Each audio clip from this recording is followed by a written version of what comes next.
J'ai séduit beaucoup d'hommes. J'ai toujours été vers des hommes qui avaient du talent.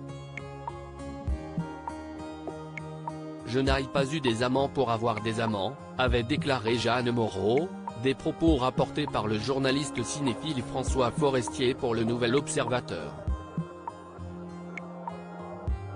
L'actrice née le 23 janvier 1928, il y a exactement 95 ans, était aussi fascinante dans ses films que dans sa véritable vie et a conquis de nombreux cœurs. On connaît ses histoires d'amour avec le couturier Pierre Cardin, le réalisateur de L'Exorciste William Friedkin ou bien avec le metteur en scène Tony Richardson, mais elle avait fait aussi des ravages auprès d'une figure de la chanson. Dans un passage de son livre autobiographique Les pendules à l'heure, repéré par Paris Match, Sacha Distel s'était penché sur son idylle avec Jeanne Moreau. Le guitariste de jazz, compositeur et chanteur décédé en 2004 avait raconté leur rencontre, digne d'une romance de cinéma. Un jour j'enchaînais les morceaux, tête dans les cordes comme pour mieux oublier mes soucis et lorsque j'ai relevé la tête, une superbe brune était là et m'a jeté un regard assassin.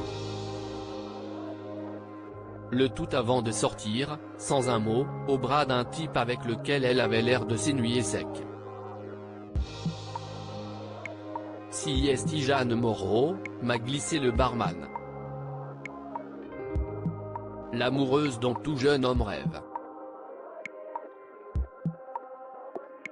Obtenant le numéro de la star grâce à tonton Raymond, il pourrait s'agir de Raymond Ventura, dit Ray, qui était l'oncle de Sacha Distel. Le chanteur Playboy n'a pas tardé à la contacter, elle m'accueillit par cette phrase, « J'attendais votre appel ». J'ai craqué dès le premier soir. Il y avait de quoi. Jeanne était une sorte de tornade, l'amoureuse dont tout jeune homme rêve. L'interprète de La Belle Vie a également craqué pour d'autres icônes ensuite, comme Brigitte Bardot. En 1961, il rencontre Francine Bréau, championne de ski, avec qui il se marie 2 ans plus tard et fonde une famille avec la naissance de 2 enfants.